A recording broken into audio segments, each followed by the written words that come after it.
Welcome back everyone to Searching for Faith. If you're new here, I'm Tracy. I'm so glad that you clicked on this video. And today's video is going to be all about my fertility journey story from a kind of Christian point of view.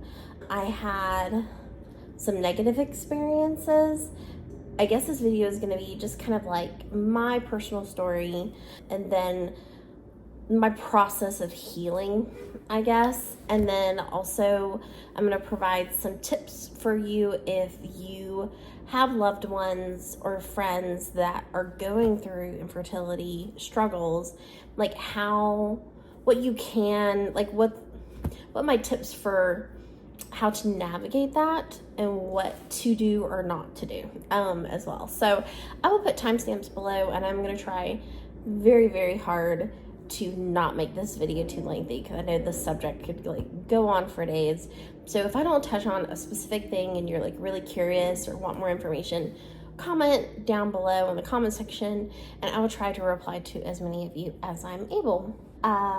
Poe's gonna be a little bit in the background. I'm still on the couch because as of this filming, I'm still healing from my sprain. I sprained my foot about a week ago as of when this filming is happening. So I just got home from work. I've been at work for most of this week, but I'm still feeling some pain as I've been trying to rest it when I get home from work. And I'm also in the city, so we will try to avoid talking when there's big noises outside. Okay, so yeah, let's get started.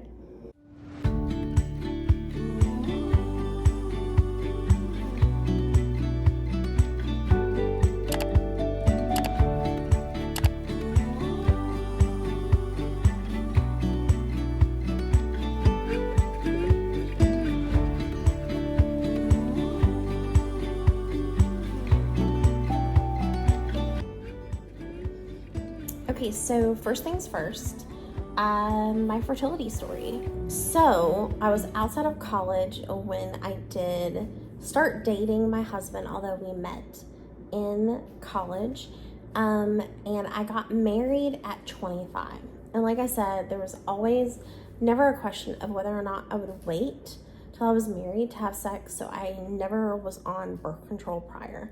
Not to say that if you are on birth control prior, there's not necessarily anything wrong with you. I know my sister was also a virgin when she got married, and she had cysts, I think, on her ovaries. So she went on birth control, I think, pretty young for that reason. So I know sometimes people go on birth control for different medical reasons. So not to say that if you're on birth control younger, that it affects anything. And I'm sharing with you the fact that I was a virgin when I got married, just as part of my fertility story. So I don't want you to think that I am trying to say anything about what that means, or that one choice is better than another, or that there is any judgment on people that make different decisions or have had different experiences. This is just my personal experience. So like I said, I was planning on waiting until I was married, so I had never been on birth control before. So I did go to I didn't even have insurance yet on my own. I was literally about to start a new job. So when my husband proposed, and I do have a whole dating story video, so if you're curious about that story, then I will link it below. I went to a nurse practitioner at a very small health department, and got my first pap smear and got birth control literally right after my husband proposed, and we were only engaged for 4 months before we got married. And I knew that it was important to have the birth control in your system for a certain amount of time to make sure that it was working. Yeah, so we originally, our plan was to be on what we called the 5-year plan. So anytime anybody, and people ask all the time, when are you planning on having children? My answer was always, we're on the 5-year plan, because I was working on my master's degree at the time, and I wanted to finish my schooling before I had kids. But about 2 years after I got married, my sister got pregnant with her first child. My sister is older, and she got married a couple of years before I did. So she had been married probably 4 years or so when she got pregnant.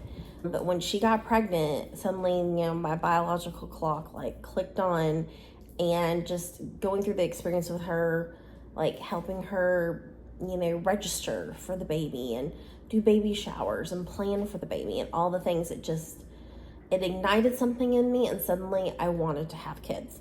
My husband wasn't ready at the time, but he kind of went along with it for me because he loved me.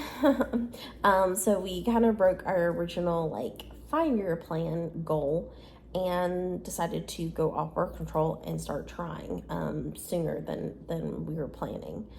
It was right after my sister had her first, which was in August. I went off birth control and immediately didn't have a period and thought, I'm pregnant. Did a pregnancy test, no baby. And I called my doctor's office right away and they did a blood test, no baby. And so, but my period still didn't come. And so they were like, well, this just happens sometimes when you're going off birth control. It can take some time for your body to adjust. I think I'd only been, this was about 2 years after I got married. So I'd only been on birth control for maybe 2.5 years or so when I went off birth control. So a very short amount of time that I was on it when I went off of it. 2 months went by. Every month I would take a pregnancy test, negative. And the doctor's office would say, it's normal, just give it time. So when we hit about the 8-month mark and I still didn't have a period, that was when my primary gynecologist referred me to another gynecologist. Or actually, I take that back. I don't think I was referred. I think I had a friend. I decided to find a new gynecologist because I was like, maybe my gynecologist, I can't trust them. Maybe they don't know what they're doing. So I went to a new gynecologist that a friend recommended, and they did a vaginal ultrasound. I found out that I had polycystic ovaries. When I came in to get the test results, my husband was with me, and the doctor was like, well, let's call for your husband. Kevin came in, and he sat down with me in this room, and this doctor, to this day, I will never forget the look on her face and just the way she said these words. But she looked me in the eye and said, you have polycystic ovarian syndrome, so I have PCOS. It will be almost impossible for you to get pregnant. And words have power. So those words definitely, like I said, I think I said in another video that you can't speak things into existence, but at the same time, words affect you. That's why bullying is so bad, can be so harmful, or hateful words can be harmful. So those words were very harmful to me, and they kind of just sank like a stone in my stomach. And I was like, okay, well, what do I do now? So that gynecologist referred me to a fertility specialist. So we went to our first fertility specialist appointment at this doctor in Atlanta. And I also hated this doctor. They did 1,000 tests. I remember my husband hates needles, hates getting blood work done. And he literally had one little vial of blood that they took for him. But me, literally the little case where that's rows of blood, the entire thing was filled. I think they took more than 20 vials of blood from me and tested everything under the sun. And everything was fine. Everything was normal. Not a single thing wrong with me. The only thing that was wrong with me was the polycystic ovaries. And I remember they were trying to find a reason other than the PCOS for why I couldn't get pregnant. And I was actually smaller than I am now. And they told me that it was because I was fat and that I needed to lose weight and that I would get pregnant if I lost some weight. And they said that, so they put me on it's for the medication is for people with insulin resistance, which is common for people with PCOS to have insulin resistance. I can't remember what it's called now. And then they also put me on Clomid. So those two drugs combined, I was on those. Clomiphene is a medication that increases your chances of pregnancy by helping your body produce an egg. Ovulation is a phase in your menstrual cycle where your ovary releases an egg. The medication treats irregular or absent ovulation among people trying to get pregnant. It works by stimulating and increasing the amount of hormones that support the growth and release of a mature egg. So it does stimulate the amount of hormones that your body produces. So, like I said, I was a crazy person on the Clomid. I forgot about this part, because I had gone, at this point, about a year without a period, my uterine lining was very, very thick. And so I had to go on progesterone initially to clean out my uterus. So I had to take, and progesterone, when you take it, it like makes you have a period. So I had to take enough to have a period for a solid month. Just imagine, all of you out there, all my women who understand what I'm going through, a solid month of period, because my uterus lining had gotten so thick it was dangerous. It was in danger of like developing like uterine cancer, or tumors developing in my lining of my uterus. So I had to have a very long period to clean my body out, and then my body from then on out, it was very sporadic, my periods, while I was trying to get pregnant. So like I said, we did the Clomid, I can't remember what the other drug was for the insulin resistance. And I would like have a period and then go like a couple of months without a period, and have a period again. And it was just like very sporadic, very random. I was constantly taking tests. And at the time we were pretty poor. I was teaching, but on a provisional certificate, which is something that they give you while you're working on your degree, and you don't make as much. You make less than even a first year teacher. Like, it's a very small salary. And my husband was still in the early days of his career, so starting out, and we just didn't have very much money. So our next options were going to be either the intrauterine insemination, the IUI, where they basically inject your husband's sperm like into your uterus directly, so that it has the best possible chance of reaching and fertilizing an egg. And then the other option, of course, is the IVF, the in vitro fertilization, where they stimulate your body to produce eggs. They take the eggs out of your body, they inseminate, or fertilize the egg in the lab, and then put the fertilized egg or fetus back into your uterus. But at the time, they told us that our chances were like that. Basically, I think what they said was at the time that I had only a 20% chance of taking, basically, and that within that 20% chance of my body actually like accepting the fertilized egg, or the egg becoming fertilized, that inside of the 20% chance, I had a 70% chance of miscarriage. And during this whole process of taking Clomid and the other drug for insulin resistance, but during that time using Clomid, I had at least 2 miscarriages that I'm aware of at that time. Since then, I've had several more, but during this period of like diligently trying to get pregnant, I had 2. One was farther along than the other. Both were difficult, but the one that was farther along was heartbreakingly difficult. And during this whole time, while I was on Clomid, I spiraled into very, very deep depression. And this is the one time in our marriage where we're probably in the most danger of our marriage not making it. We pulled away from each other. I couldn't see what Kevin was going through because I was focused on my own pain, and I was just, and this isn't anything that like it's hard because it's like depression is so all-encompassing, and it just weighs on you so much. And it was the summer, so I wasn't working. I was at home. I couldn't get out of bed. I thought I was dying. Like, I kept feeling like my heart was racing, and like I was like, I'm gonna have a heart attack, I'm gonna die of a stroke, like worrying about like all these like other medical things in addition. And I just spiraled into deep depression, and it was really, really tough. But I got counseling and came out on the other side of that And that was when we had to decide, are we going to go into debt to do IUI or IVF? And knowing the stats were against us, we decided as a couple that we were done trying to have a baby.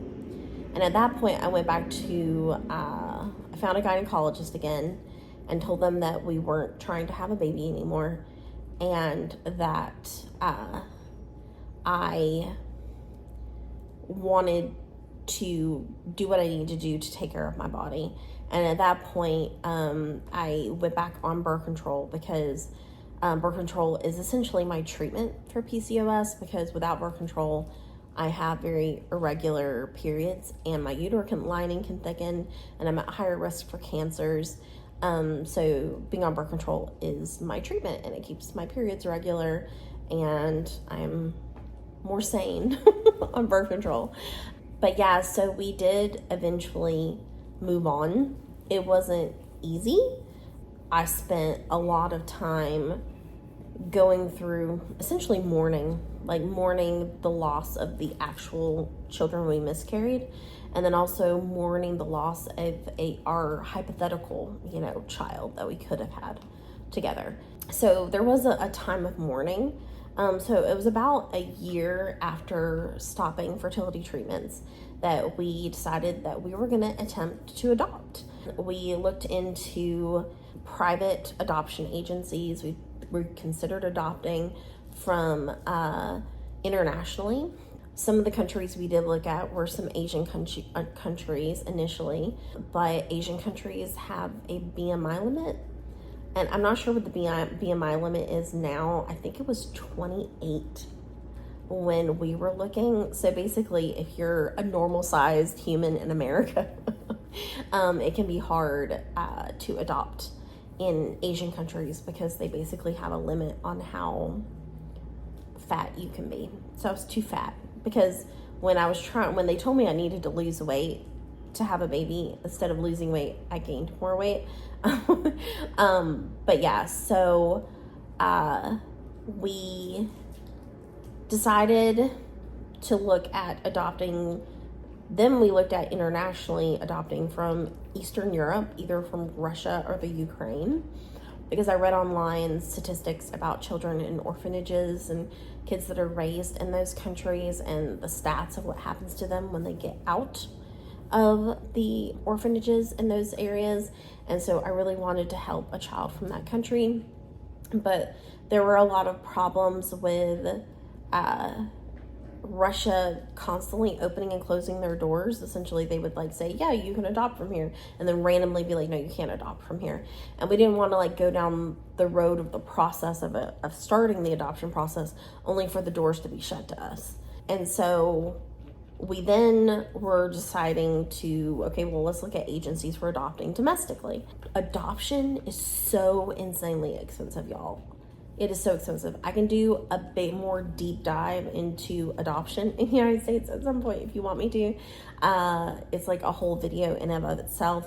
But it's very, very, very expensive. Even for the amount of money we were making at the time, which wasn't very much, it would have been about $30,000 to adopt domestically through an agency, and it would have cost $50,000 or more to adopt internationally, because you have the fees you have to pay, and then you have to pay to do your dossier, which is just this giant packet of things that you have to do to adopt. And we went through all of this. We did it all. So like I said, if you want me to go into a detailed all the things we had to do to try to adopt, but it costs a lot of money to adopt, both internationally and domestically through an agency. And it's kind of messed up. So in the end, we decided, because we didn't have a lot of money, we decided to try to adopt privately. So we got an attorney. We met with an adoption attorney. There are different state laws, and in the state of Georgia, you're not allowed to advertise for a baby in any way. There are some states where you could literally have a billboard saying, I'm trying to adopt. If you've seen the movie Juno, in Juno, she literally finds the couple in the penny saver, which is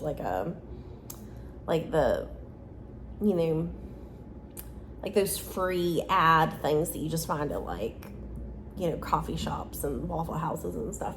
But yes, you can't advertise in Georgia. So we made business cards, and basically anybody and everybody I talked to, I was like, we're trying to adopt. If you know anybody or any situations where somebody's looking for a good home for a child. We had our home study done, and our caseworker said we weren't allowed to adopt a child older than 2 because we both worked outside the home, and she didn't think that we would have the mental or emotional stability to be able to support a child that was older because of the possible emotional needs that child would have. I don't necessarily agree with her consensus, but our caseworker, that was what she decided. So we weren't allowed to adopt a child older than 2. We were open to adopting children with disabilities, and we did actually almost adopt a little boy who had some feeding issues. His esophagus wasn't fully formed when he was born and had to have surgery. But that adoption, we were like literally on the edge of like meeting with the mother and the attorney, but fell through. I'm not going to tell you why, because I don't want it to make it look like I am dissing the mom and her choice in any way. That's something that I had to come to terms with on my own very early on. It can be really hard when you see certain situations. You're like, oh, these are the people that are allowed to have children, but people like us want children and could take care of a child, but we can't. So that was something that was like very hard for us to come to grips with. But I also very early on wanted to basically say to myself that who am I to say that this child isn't better off with their mom, no matter what that mom is going through. It was definitely a balance. It's hard to be like, because who am I to say that I am a better place than this child being with their actual parent? And so no judgment when it comes to a mom making a different choice. This particular mom didn't choose to keep the child. They didn't choose us for other reasons, but like I said, I don't want to make it sound like I'm like talking bad about this particular mom and the choices that she made for her child. There was another child that we also almost adopted, but it was a situation where the parent was unwilling to relinquish custody of the child, and we were okay. And it's not like we were like old school wanting like a closed adoption. We were okay with an open adoption where the parent gets to see the child and visit the child and all of those things and have communication with the child if they want. We wanted custody of the child that we adopted, so that we didn't want it to be like a just long-term foster care situation. Like we wanted the child to be officially ours so that we could care for them and be their parents and make decisions for them and be able to fully both emotionally and legally be their parents. So we did have a couple of failed adoptions. I decided after the second failed adoption that I was too caught up in it all. And I was really, really struggling. And the almost were killing me, especially like the one where the mom changed her mind and made a different choice for the child. We were sent pictures and videos, and if you're trying to adopt and you're doing it the way we did it, don't get pictures and videos until you know it's a sure thing, because you are gonna fall in love regardless of whether you've even met yet. You're gonna get your hopes up, you're gonna make plans, you're gonna dream, and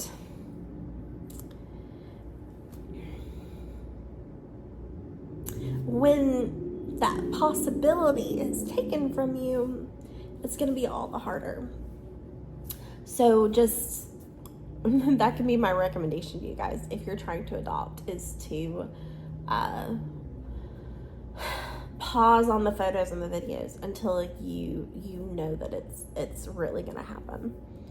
My tips for you if you are going through the adoption process is just to research the laws in your own state, research agencies, figure out like budget wise what you can afford, and go down that road. But if you like I said, let me know in the comment section if you'd like me to go into more detail about our adoption journey and how that did not work out. So at this point in time, we were struggling big time. We were emotionally spent. We were mourning our lost children from miscarriages, as well as the loss of the almost adoptions. So we were really, really messed up emotionally and struggling. And so at this point in our lives, we decided just to make a change. So we got out of our hometown where I grew up, where all my family was, and where we had already literally painted a nursery, because when you adopt, they say it's good to do the nesting like you would if you were pregnant, and to prepare for baby. I registered. I bought a car seat, because they say if you're trying to adopt, the second you find out that you're going to get the kid, you don't have to go buy a car seat. I bought a car seat.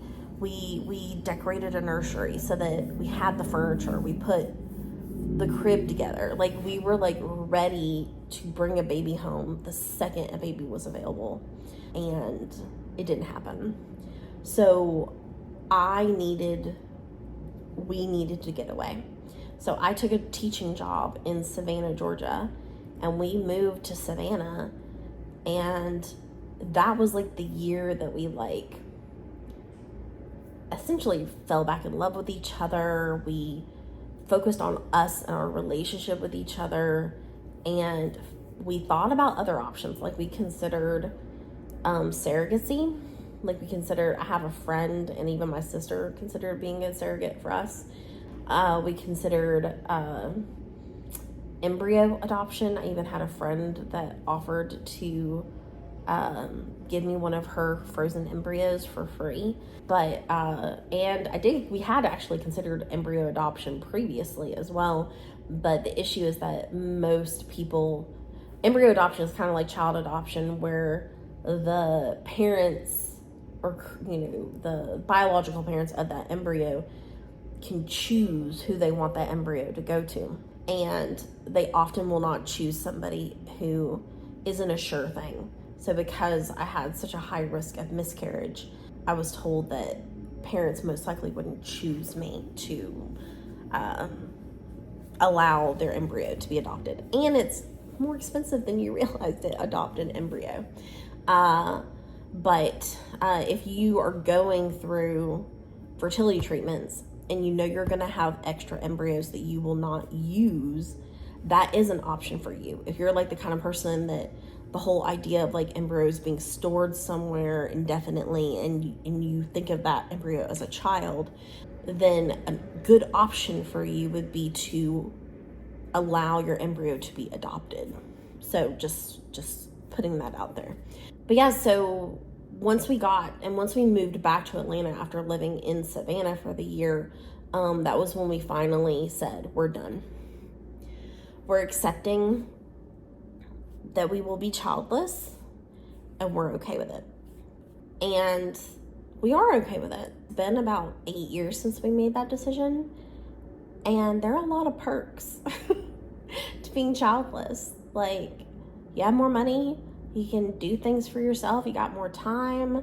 There are benefits, and there are other ways I can be a mom. I can be an amazing aunt. I can be an amazing teacher to my students. There are other ways to be a mom. The grief process wasn't easy, and I had ups and downs, and for a good decade, I couldn't go to church on Mother's Day. There would be days where we would go to church, even after we were back in Atlanta, where I would we were going to this one church one time, and I remember we were in church, and where we were sitting, it was just couple after couple after couple. A couple came in and sat in front of me with a baby. A couple came in and sat next to us with a baby. There's a baby behind us. It was just surrounded by couples with young babies. And I was just I turned to Kevin, and I was Kevin, I can't do this. I got to get out of here. Church was just beginning, and I was surrounded by young moms, and I was just I just started to have a nervous breakdown. I was get me out of here. And so we left church that day, and I didn't stay. And I'm just now able to go to church on Mother's Day again. And our church was so wonderful last year. They gave flowers to everybody. If you're a member of a church and you do something special for Mother's Day, give something to every woman in that church. Don't only give things to just the moms. That's cruel. So that was really beautiful. It meant a lot to me. And I'm sure they'll probably do something like that this year too. So I'm now able to participate and not feel that overwhelming emotion. I mean, I feel emotion, and it's still something that I struggle with, but it's not like debilitating, and I don't feel like resentment or anger or any of those kinds of things. But it does every once in a while. It wells up within me every once in a while. You know, it hits me hard. But we've come to terms with it and we're okay with it. So my experience as a Christian woman going through fertility weren't easy. There were a lot of people who said really horrible things to me. Some of the things that I did hear were, one, God's punishing you for going on birth control in the first place. 2, you are living in sin and God is punishing you. You're unhealthy and that's why you can't have a child. There must be something like that you did or are doing that you need to repent of, that like sin thing. People constantly asking me questions about not having the big one was not having enough faith, especially when we decided to move on from trying to have a real child, a biological child, and try to adopt. People told us that we didn't try hard enough, we didn't have enough faith, that if we had enough faith, God would answer that prayer. So I heard that a lot. Somebody that I dearly love, I'm not going to say who they are because I don't think they're going to watch this video, but I just don't want anybody to judge this person that I love. But when we finally said and told people, we're okay, we're moving on, we're not going to try to have a child anymore, this person turned to me and said, have you considered what your purpose in life will be if you don't have children? And that was hard. That was hard to hear. And I was like, why does a woman's sole purpose in life have to be to have children? And I think it's growing up in conservative Christian circles, that's the hard part, because biblically, we do feel like I feel like every story in the Bible about a woman, or most stories in the Bible about women, are around fertility or sex in some way. Not all of them. It does feel like that. There is infertility in the Bible. It's a real thing. But God, most of the time when there's infertility in the Bible, God heals the person with infertility. So it is definitely hard to a hard pill to swallow when people are like, you just didn't have enough faith. That's why you didn't have a baby. If you had more faith, God would have healed you.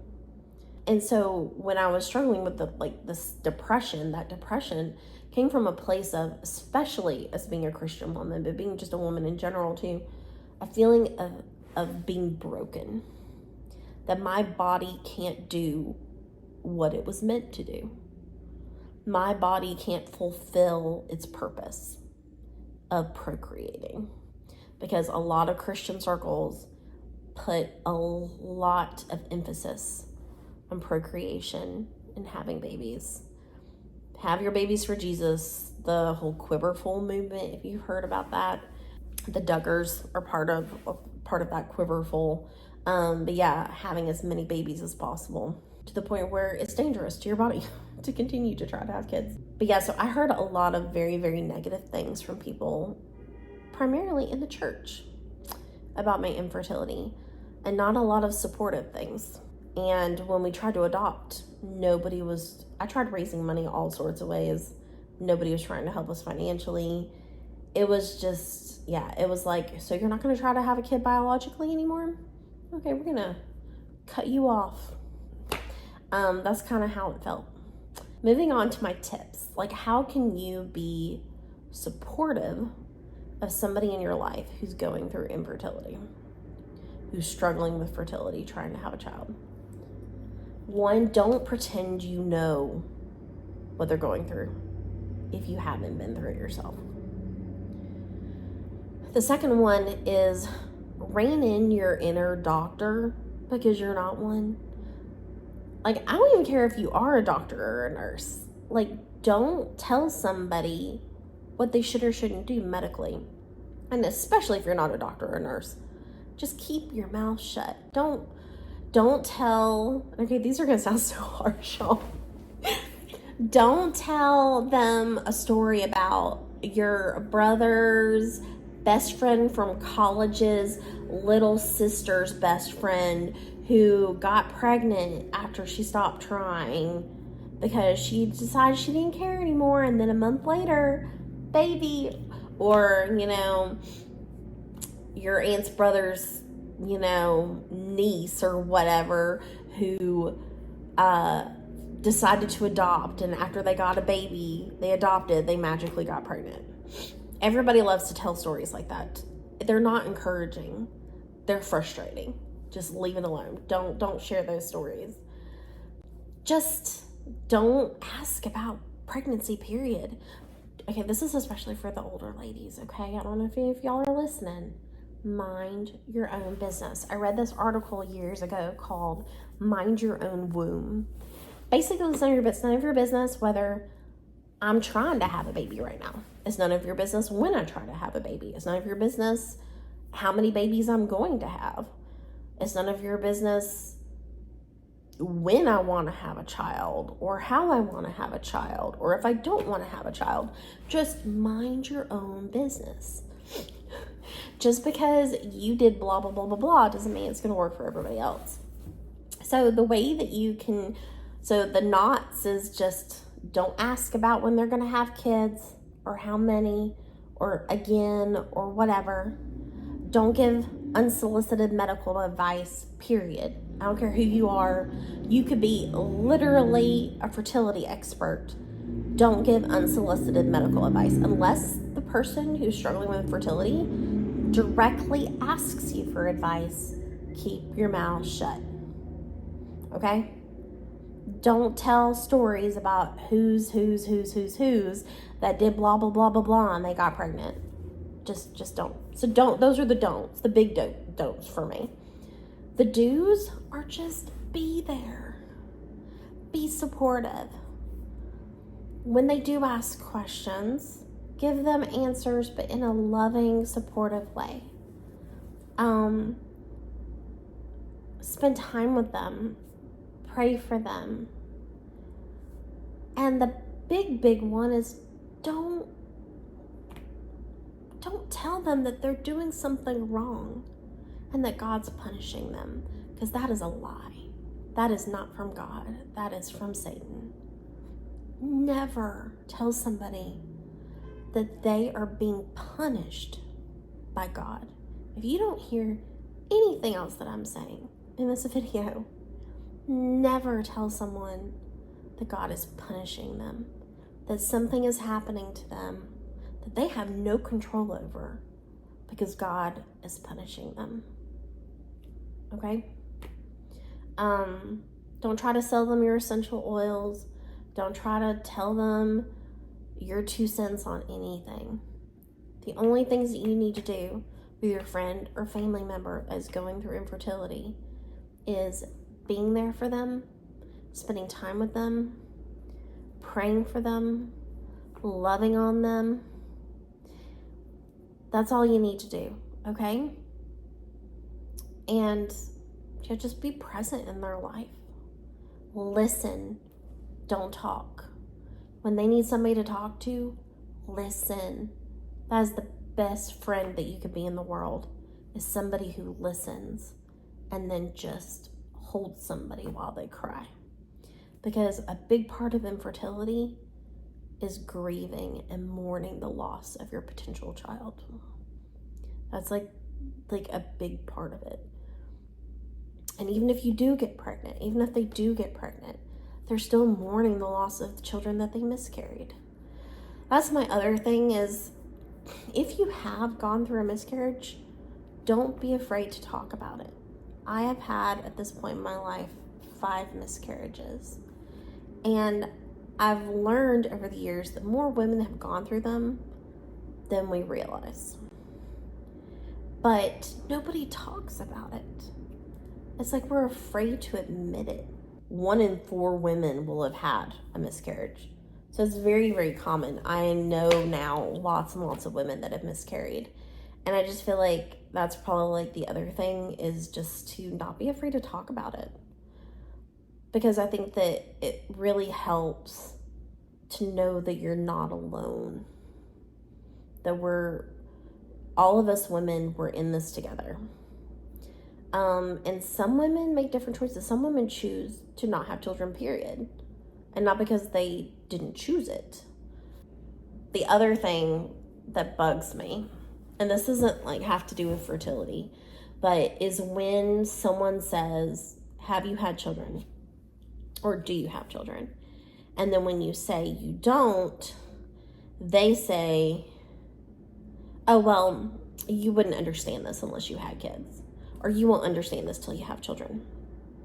Don't say things like that. You don't know when you're having a conversation with somebody what they've been through. You don't know whether they are trying to have a child currently, if they can't have a child, if they tried and have given up. Like, you don't know what that person's been through, and you don't know what your words may trigger. So just be careful and loving and kind with your words. I think that's really what it comes down to. So that's my story, and hopefully I don't have to refilm this, because I feel like I've been kind of a little bit all over the place, but it's definitely a hard story to tell and a hard video to film.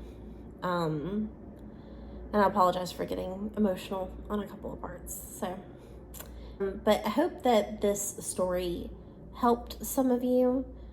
If you are currently going through fertility treatments or struggled with infertility or have in the past, just know that you're seen, you're heard.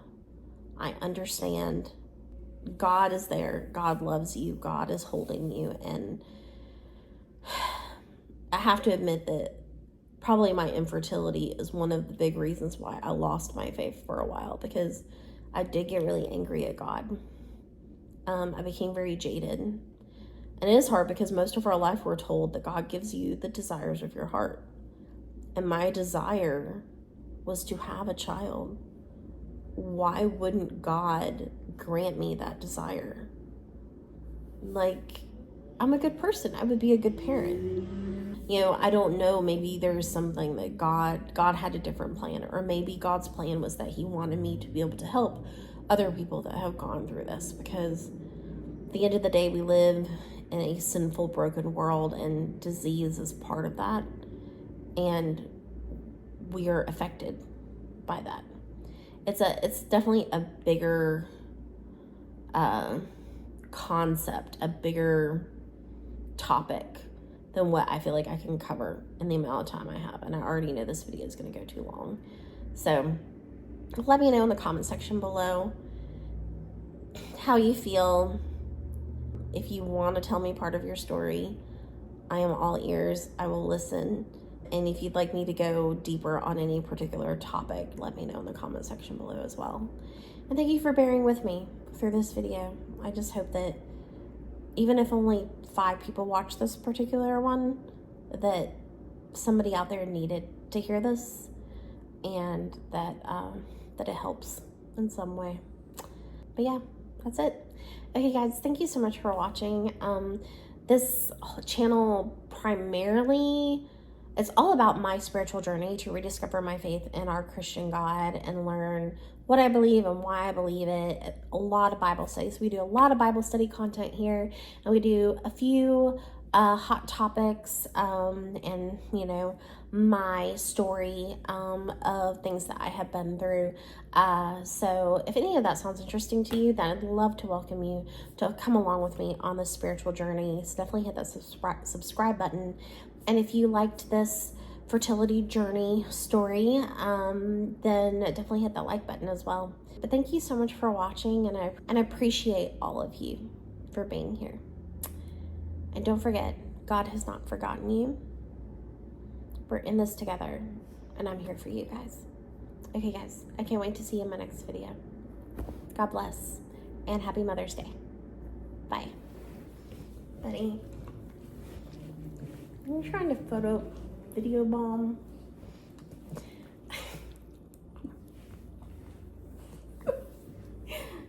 Buddy, I love you too. I do. You want to look at the camera? Be like, hi, YouTube. Hi. I'm too cute for words and everybody should love me.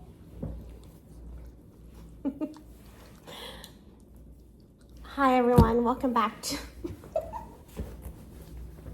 Oh, my gosh. Buddy, you're killing me here. Okay. Okay. I'm trying to film. If you can't notice. Alright, just be cute in the background. You want to do that? Do you want to be cute in the background?